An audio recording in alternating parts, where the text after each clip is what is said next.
Good afternoon, my viewer, my subscriber. If you're new here, welcome. Glad to have you. Maureen Sky. I am now, new name of my channel. I have to bring it up every so often just to remind people I recently changed the name of my channel. So I am now Silver Senior Chatty Sky. That's me. How y'all doing today? This afternoon. It's a Saturday, and I thought I'd do another video because I enjoy doing these videos. Um, Not for so much, granted, we all, as YouTubers and that, we're all looking to grow our channel. So, yes, that is our ultimate goal overall. Uh, but I do have to stress that I just love, I really enjoy doing them. And so um, just know that I like coming. This is one of the things I like to do at this senior age of mine, I guess you could say. Anywho, so there's people right over there, and I'm in a parking lot, but I'm just down the street from where I live, and this is Kringle Candle. Kringle Candle being an offspring of the flagship store that is in historic Deerfield, where Mr. Kittredge, who is now deceased, Michael Kittredge, founded and started up Yankee Candle, and Yankee Candle is known throughout the world. So his son, I think his name is Mick or Mick, he, um, when he was still alive, Mr. Kittredge, the father and son, he helped his son to, buy this property and build this Kringle Candle. So this is a brand to take off of, the flagship store. And I remember the day when they opened it across the street, and there's a farm table restaurant, um, big red rooster, cast iron type roosters out front. And in the winter, they put scarves around the roosters. It's so cute, and it's great for picture taking. And there's a lot of little benches and stuff you can sit on. It's landscaped, really pretty. And at night, they put twinkle lights on the trees, light up all season. But in the Christmas, they do a little more. It's really nice. And there's a little gift shop over on this side, unique and nice things in there. And they always do that up nice as well, with different seasonal products that they sell. And you can buy candles in there, little tea lights and small votives and the big jar candles, and you know stuff for men, stuff for women, a little bit of aisle where you can get candies and chocolates and different things like that, relishes, jam, oils, yeah, things like that. It's nice. And they did have another one, gift shop across the street for many years, but that phased out, oh, 7 or 8 years ago, it seems. Just a few years after they opened it, that kind of phased out. And they use that building now, I think, for weddings and stuff. People that are almost like a bridal suite, maybe to prepare for your wedding if you're going to have the wedding reception inside the farm table, maybe. I'm not quite sure, but I think it's more private type of thing.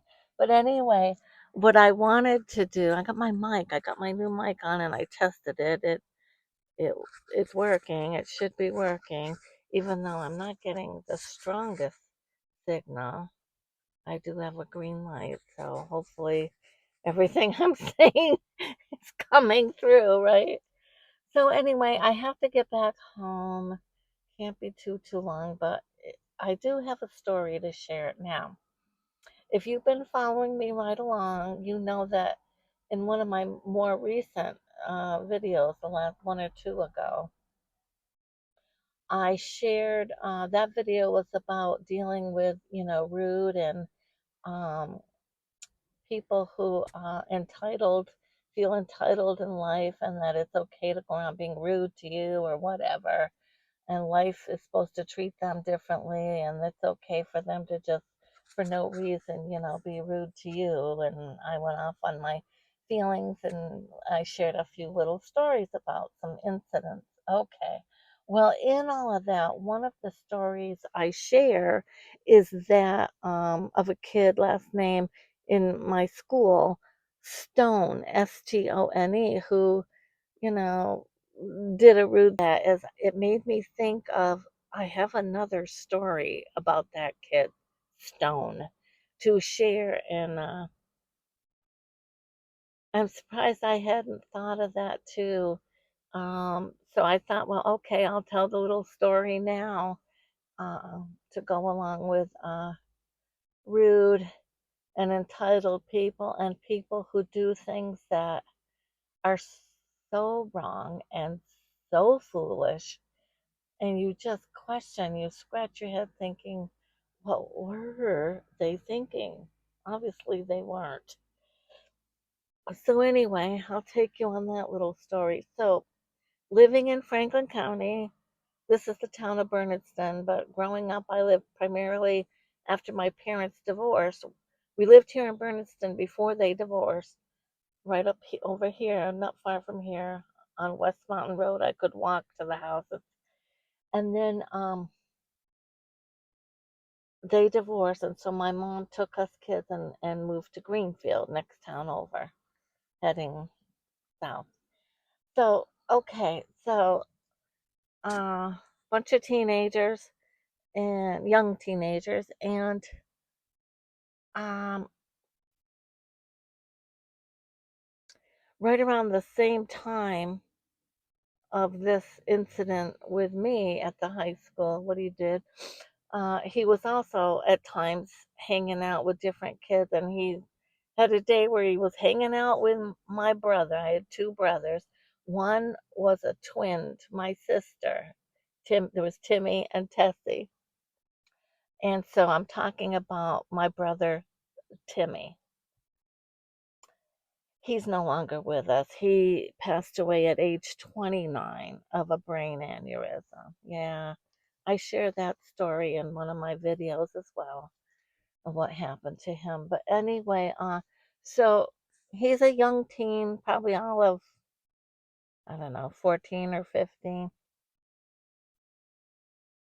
And uh, he's been out somewhere for a few hours, and I remember being home with my mom, and I think my sister, I don't know about my other brother. I think he was off somewhere. But anyway, um, it's like a Saturday, and he comes home. Had to be nice weather because they were just in t-shirts and that. And my brother, who was tall and slender, thin, uh, good looking kid, he comes home with this other kid, Stone. And my brother's all peppered with little, like, holes, mostly in his back. I think he had a couple on the side of his arms and a few on his chest, but mostly his back. And a little bloody. And my mom's like, he comes in the door with this kid, and my mom's like, what the heck? Where have you been? What is this? You know? And so the both of them proceed to tell the story of how they were hanging out probably near some railroad tracks or something like that. And there were some boards with some nails sticking up out of them, and that my brother tripped and fell on this board. And so my mother's listening, but not really thinking that this is the end of the story here, that there's more to this story. And there was. Um, so she cleans my brother up. The kid leaves. They tell their story, and the kid leaves. The other kid leaves. My mother says to my brother, while the kid was still there, she says, "Why don't you go and um, lay down for?" But she cleaned him up and everything. She said, "I think you might need to have to go be checked out at the ER because, especially if those were rusty nails and that, you might need, one of those shots." So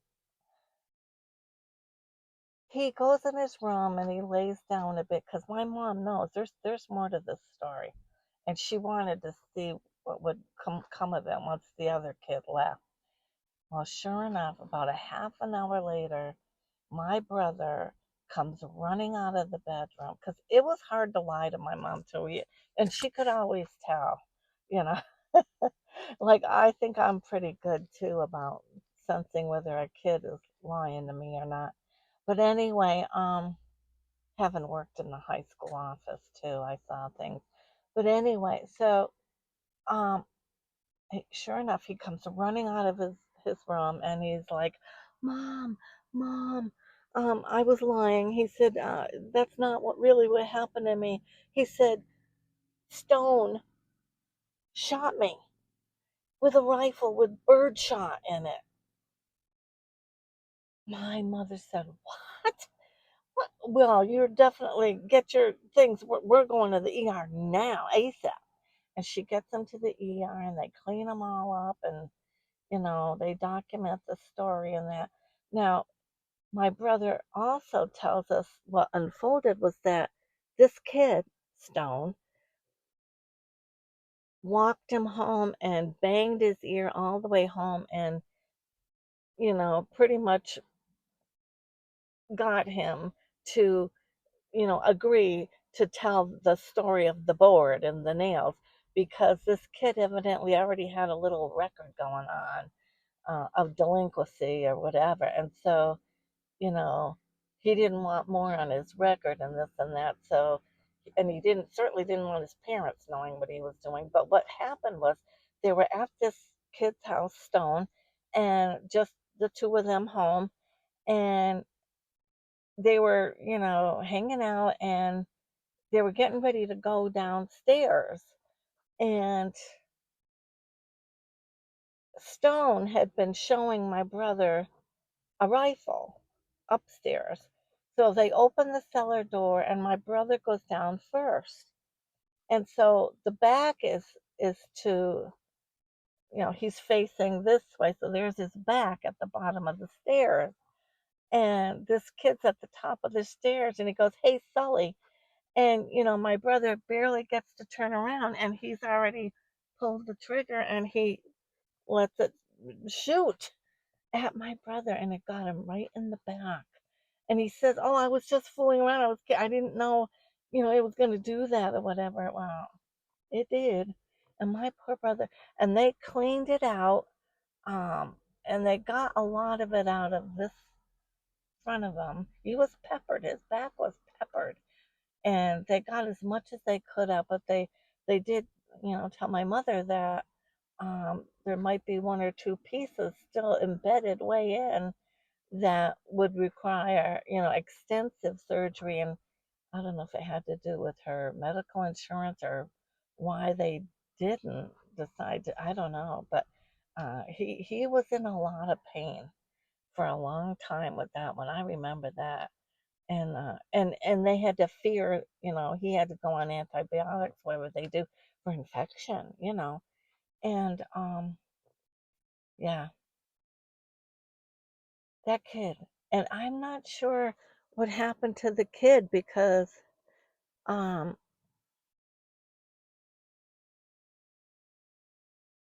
he, obviously he got more on his record, but he was back in school and everything the next day. But that was, all around school that Sully got shot in the back by Stone. I tell you do. You wonder. I'd love to find out from somebody else what happened to that kid if he grew up and straightened out because He was a mess. And the funny thing is, it looked like he lived in a nice neighborhood with in a nice home, had decent parents, you know. I think he had an older brother who did well in school, had a clean record, good grades, things like that. You know, you wonder, people come into the world and we're all different. But anywho, he shot my brother with a rifle and birdshot. He's darn lucky. I think today they probably would have come down on him a lot more than they did back then. I don't know. I don't know who his father was, whatever, if he, knew somebody that could, lessen his situation, but I don't know, you know, crazy. Yeah. I'm wearing purple today. It's really a Vermont country store pretty little print dress, you know, but more like just an over cotton dress. I mean, I can go to the store in it and that, but it does feel more like a house dress in a sense. But I wanted something lightweight that I could throw on like that and just work around the house and go to the store if I need to and not feel like I gotta stop and change my clothes and that. But I did wear it, yesterday. I headed on to a doctor's visit, but again, just my diabetes, and it's one of those things I, kind of go through a back door and I see the woman and I'm out through another door and not too many people really see me. So I wore this, but a lady did see me in the elevator and she's like, "Oh, that's pretty." And I said, "Oh, well, thank you." I said, "But I feel like an old lady in a house dress." And then I says to her, I got thinking for just a moment, wait a minute here. I am an old lady in a house dress. Anywho, I thought I'd give you a good laugh for the day, tell a little story, and that's my story for today, folks. That's all she wrote, and I have spoken, right? You gotta have humor. I miss my granddaughter. Oh, and she's 13. She doesn't really communicate with me like I'd like. And she's way down in Florida, and I can't see them right now. I can't afford to go there. She is coming up this summer, and I'm hoping to get some time with her, but I don't think at 13 you're going to spend a lot of time with your grandmother. Anywho, but I miss her dearly. And like I said in other videos, especially when I had her so much growing up from a baby, toddler, those grammar school years. She was with me a lot, and it's really hard at 13. It's like I had to say goodbye to her, and I'm not getting much these days. I send her cards and little things, and at that age, I say to my mother, it'd be nice to get a little written note or a thank you, but I'm not going to lose sleep over that one or hold my breath because I'll be holding it for a while. Anyhow, I am going to go. I love you. Thank you for being here. Oh, and your most recent comments, people. I'm loving it. Absolutely loving the comments. Thank you so much for taking the time to comment is huge. And I don't overlook that. Thank you. And keep them coming, folks, because that's what it's going to take to grow this channel. And it is growing. So I'm doing something right, I believe, and I'll just keep doing that. Yep. So that's my take on it for today, folks, in the world, in little old Massachusetts, in the USA, on Maureen Sky's corner of the world, right? All right, my dears. If you ever get out this way and this over here, check out Kringle Candles. Kind of a cute little building and company. Yeah. All right. Love ya. Until we meet again, I certainly hope the universe provides. I truly do. Thank you now. Bye bye.